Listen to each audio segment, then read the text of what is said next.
Hello students, today I am going to explain you chapter 6 from part 2, the meetings of the company. Introduction of this chapter. A company is an artificial person established under law. The management and administration of the company is conducted in a democratic manner. Shareholders are authorized to take a decision for the smooth running of business in a company. All the members of a company may be unable to remain present for routine functions of the company. So, for management of the company, directors are appointed by the shareholders by majority decision. It is mandatory to call the first general meeting as soon as a newly established company starts functioning. If the company has issued debentures, then it is necessary to call the meeting of debenture holders for the safeguards of their interests. Even at the time of dissolution of the company, it is necessary to call a meeting for discussion and taking decisions on various issues. Thus, after the establishment of company, meetings are very important for routine work, annual performance, strategic decision making, etc. Types of company meetings. Various types of meetings of a company which can be described as under. Meetings of a company is divided into three. The meetings of shareholders. In this, first annual general meeting, second annual general meeting, third extraordinary general meeting. Next is meetings of directors. In this, first board directors meeting, second committee meeting. Then special meetings. In this, first group meeting, second meeting of creditors, third meeting for the dissolution or winding up of the company. Next topic is the meeting of shareholders. This topic is excluded. Next topic is meetings of directors. This topic is also excluded. Next topic is special meetings. This topic is also excluded. Next topic is notice of the meeting. Meaning, a notice means a written circular provided to the members, directors or any other person required to be present in the meeting. Objectives. First, to provide primary information regarding the meeting. Second, the members can decide whether they should remain present or not in the meeting. Third, to provide agenda. Fourth, the member can decide to vote in favor or against the resolution. Fifth, to provide reasonable time. The duration of notice. It is necessary for a company to issue a notice to the members 21 days before organizing a meeting.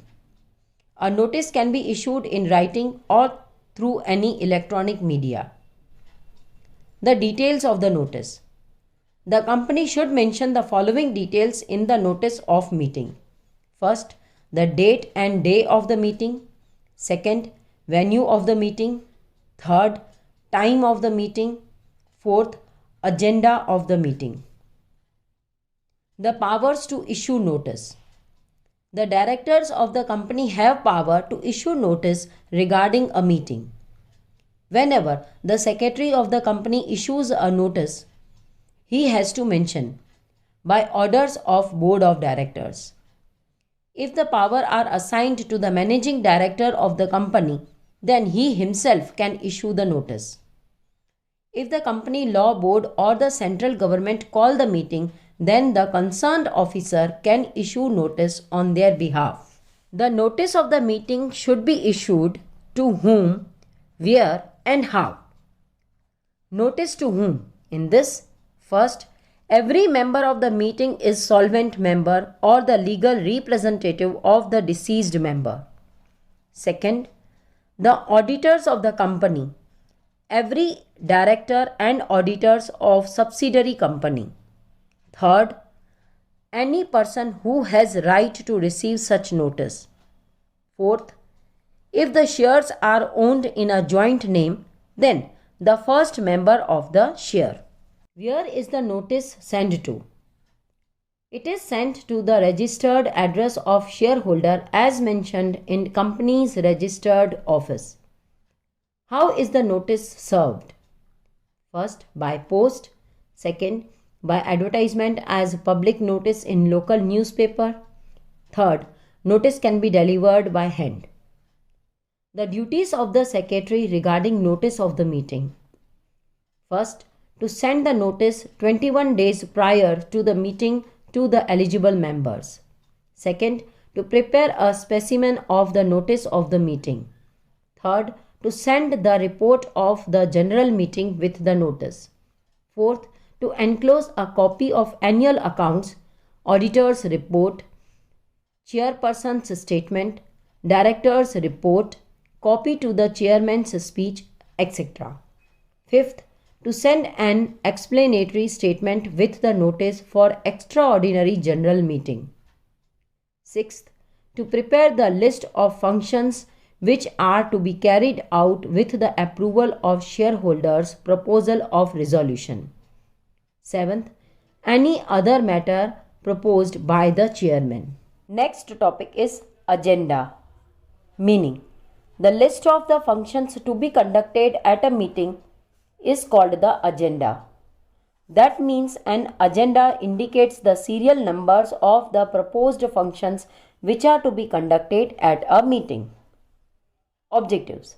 The company sends a notice to the members for a meeting along with the agenda so that the members are aware of what the purpose of the meeting is. The members can discuss their opinions so that the proceedings of the meeting can be completed easily. It also ensures that all topics are covered in the meeting and repetitions are avoided. Importance. First, work should be conducted as per the scheduled agenda. Second, work should be conducted serial wise. Hence, the associated works can be coordinated. Third, during the meeting, the chairman and secretary record their notes in the agenda. The duties of the secretary. First, to prepare the agenda after a discussion with the board of directors of the company. Second, to decide the procedure of agenda. Third, to record the proceedings while the meeting is being conducted. Fourth, to draw the attention of the quorum regarding important issues. Fifth, to draw the attention of legal aspects for the meeting. Sixth, to make and arrange the seating arrangements for members. He has to provide the details of the agenda if asked by any member and obtain the signatures of the present members.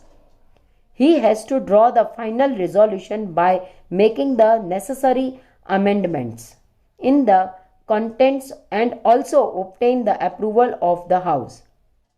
Seventh, convey thanks to the members. Thank you.